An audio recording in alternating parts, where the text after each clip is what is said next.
A gente precisa normalizar a individualidade das pessoas dentro de uma relação romântica. Oi, eu sou o Luquim, esse é um Papo 2 e hoje a gente vai falar sobre a importância de se manter um ser humano único e individual no planeta Terra, mesmo quando você tem uma relação de amor romântico. Essa ideia de que as pessoas se tornam um ser único dentro de uma relação romântica, ela vem de uma questão histórica e também religiosa, né? Lá antigamente, em Roma, por exemplo, quando as pessoas casavam, elas se tornavam uma pessoa jurídica única, né? Elas se tornavam uma pessoa só. Então, todas as responsabilidades daquele casal eram compartilhadas, né? E aí, essa ideia, além de estar ancorada nessa questão histórica, também está ancorada numa questão religiosa, né? Inclusive, durante o casamento, a igreja fala, né, que essas duas pessoas se tornam uma só, né? Uma única carne, algo assim, se eu não me engano. Então, existe uma questão religiosa histórica que faz com que as pessoas entendam que a partir do momento que você tem uma relação romântica, você se torna um só. O que é um pouco complexo. Porque quando a gente para pensar, um casal, quando ele se junta, ele realmente tem coisas em comuns, né? Não dá pra você ter uma relação romântica com alguém que você não tem nada em comum, que você não tem nada a ver, que você, né, não tem nenhuma crença, nenhuma visão de mundo compatível. Aí também não tem como. Mas é natural que, mesmo com uma certa compatibilidade, as pessoas tenham ainda assim, mesmo sendo um casal, vontades, desejos, ideais diferentes que divergem um do outro. E é natural, é normal que isso aconteça. Isso acontece principalmente em relacionamentos que são um pouco mais saudáveis, no meu ponto de vista, né? Porque pra estar junto, a gente tem que estar cheio da gente. Então a gente tem que ter certeza das nossas opiniões, das nossas vontades e das nossas crenças. Pra que o outro venha também cheio dele e nos transborde. Aí a gente se transborda em conjunto.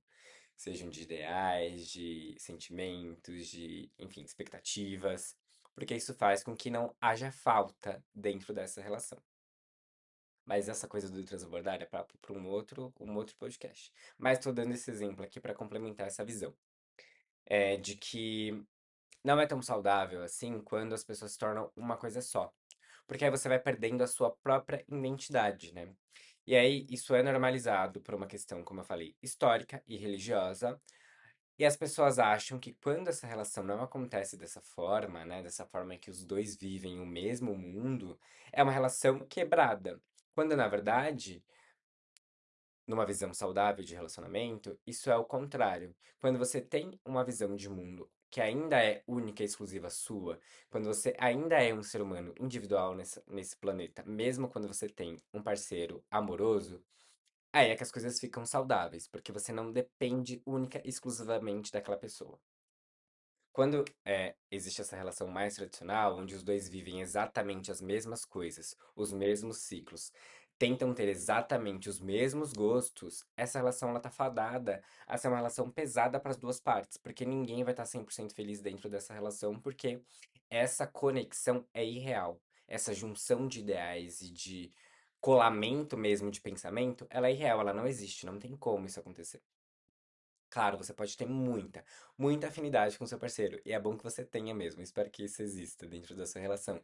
Mas é impossível que vocês sejam exatamente a mesma pessoa. Tipo, não é impossível, né? Mas vamos lá, é muito raro que vocês sejam exatamente a mesma pessoa. Então é importante que exista a manutenção da sua individualidade. E eu tô falando da importância da gente falar sobre isso porque eu vejo eh, olhando os ciclos, os relacionamentos de algumas pessoas, que elas agem dessa forma, que elas acham que elas têm que ser exatamente a mesma pessoa e que elas não têm a individualidade delas no mundo. O que é muito complexo, porque quando você está dentro dessa relação que é executada dessa forma, você perde a sua identidade. E aí, perdendo a sua identidade, naturalmente você também perde os seus ciclos. E aí, a chance dessas pessoas entrarem numa dependência emocional é gigantesca. Porque você perde outras referências sociais. Você só tem aquela pessoa e os ciclos em que vocês convivem em comum. Que normalmente vai ser o ciclo de um ou do outro. Dificilmente esses ciclos em comum são ciclos compartilhados das duas partes. Porque quando você se torna parte de alguém ou você tenta ser uma cópia do outro, você vai se julgando, você vai acabando se transpassando para aquele lado, né, pro lado da outra pessoa. E aí, quando você perde a sua referência social, você fica realmente muito sem chão, assim, que você já não sabe mais o que você gosta de fazer, você já não tem mais as suas pessoas que estão ligadas a você. E aí você vai se tornando uma pessoa dependente emocional dessa relação. O que muitas vezes faz com que as relações cheguem ao fim. Porque você vira um peso para outra pessoa, né? Essa pessoa que perde a referência social, ela vira um peso para aquela pessoa que mantém aquele ciclo, que ainda faz as coisas que ela gosta, que ainda tá num ciclo social que é majoritariamente dela. E aí, quando você não tem isso, você pesa na outra pessoa, porque ela é a única referência social que você tem. Então é importante que a gente entenda e que a gente normalize relações em que as pessoas têm ciclos individuais, em que as pessoas fazem coisas sozinhas, em que os dois parceiros, as duas pessoas envolvidas nas relações possam sair na sexta-feira à noite, cada um com seus ciclos. Que elas possam ir ao cinema sozinhas, que elas possam ir a um bar sozinha, a uma balada, enfim, qualquer coisa, que elas possam manter a vida social delas, individual, ativa. Isso não significa que não é importante que vocês façam coisas juntos, muito pelo contrário, é importante que exista essa unicidade de certa forma, desde que ela não ultrapasse o limite do individual. Inclusive, é importante dentro de uma relação que os dois se esforcem um pouco, e eu também vou falar sobre isso em um outro vídeo, que não vai ser esse, mas é importante que exista um esforço dos dois lados para para que se participe de coisas que são muito únicas do outro, né? Então, tipo, cara, uma pessoa do casal gosta muito de jogar videogame e a outra odeia. É importante que em algum momento da vida, da semana, do mês, você participe dessa atividade que é importante para essa pessoa, para você entender a importância dessa atividade e para que você também consiga estar presente em um momento que é bom para essa pessoa e é especial para ela. Precisa estar todos os dias? Não, deixa ela com a individualidade dela lá jogando o videogame dela. Mas tenta algum dia fazer parte disso para que você também entenda a importância e vice-versa, né? Do outro. Estou usando videogame como exemplo, mas pode ser qualquer outra atividade, obviamente. Então, é uma linha muito tênue, porque é importante ter essa participação coisas que são muito únicas do seu parceiro, mas também é importante que a individualidade de vocês se permaneça presente, inclusive a solitude do casal. Vai ter dias que uma das partes não vai estar afim de ver a outra parte, e é normal. Por mais que vocês morem juntos, inclusive, né? Minha vizinha tá derrubando coisas, querido. Um beijo. Não sei se deu pra ouvir aqui. Mas por mais que os exista uma moradia compartilhada, é importante que vocês tenham momentos individuais também. Nem que seja para sair de casa ou até para ficar em casa sozinho. Então, às vezes, você pode combinar com seu parceiro que naquele dia ele tem, sei lá, um Vale Night, que ele vai sair com os amigos, que ele vai, ele ou ela, né? Vai sair, vai fazer uma coisa que vai durar muito tempo fora de casa.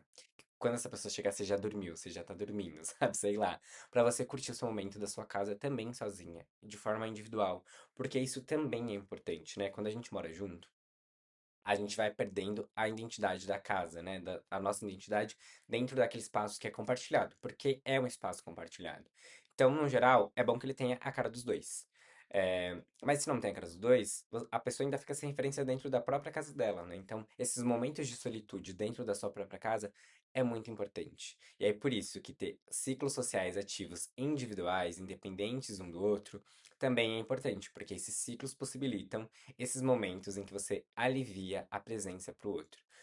Querer estar sozinho é amar menos o seu parceiro? Não. Querer estar sozinho tá desgostoso com a sua relação? Também não. Significa que você quer ter apenas o momento de se conectar com você mesmo, de se reencontrar, de aproveitar o seu lar, ou de aproveitar a sua presença, mesmo que seja fora da sua casa, né? De fazer uma coisa que é muito sua, muito única, que você adora fazer e gostaria de fazer sozinho. E também de ter esses espaços com outras pessoas. Então, falei tudo isso pra gente repensar se fizer sentido pra você, eu tô te fazendo um convite pra entrar na minha visão, naturalmente, né? Porque é essa forma como eu vejo uma relação saudável. Então, pra gente repensar a forma como a gente enxerga o amor romântico. O amor romântico, ele não é algo que tem que ser sufocante. Ele não é algo que faz com que você se torne uma única pessoa junto com seu parceiro. Muito pelo contrário.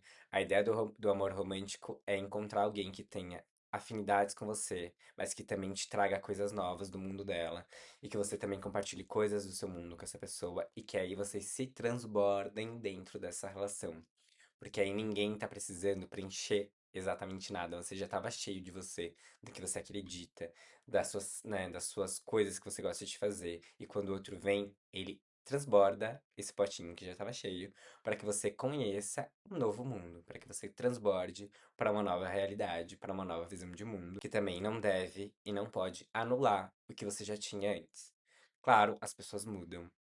A convivência faz com que os gostos se aproximem, mas ainda assim é importante a gente manter a nossa individualidade ativa.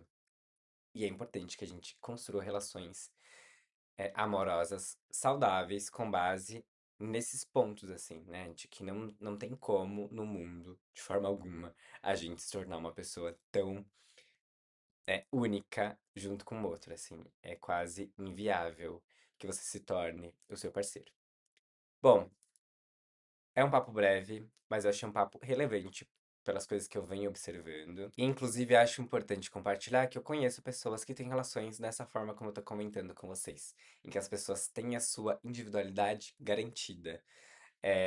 Isso deixa o relacionamento muito mais leve. Até porque esses espaços de individualidade ajudam a criar espaços de diálogo, de conversa, porque nesse momento, os dois não estão imbuídos exatamente das mesmas energias, né? Então, isso abre um espaço de querer dialogar mesmo sobre as coisas que estão acontecendo na relação, de trazer coisas que o outro não sabe. Então, ter essa novidade do dia do outro também é super legal, sabe?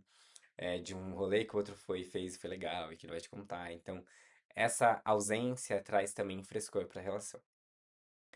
Bom, espero que vocês tenham gostado desse papo. Eu quero ouvir também que vocês têm ouvir, não necessariamente porque a gente tá na internet e agora eu sou o único emissor dentro dessa conversa. Mas aqui embaixo nos comentários vocês podem colocar a visão de vocês sobre isso. E eu vou adorar saber e também conversar com vocês por aqui, pelos comentários, sobre o que vocês acham dessa questão de ter a individualidade dentro do relacionamento, se vocês concordam, se vocês não concordam, me contem aqui.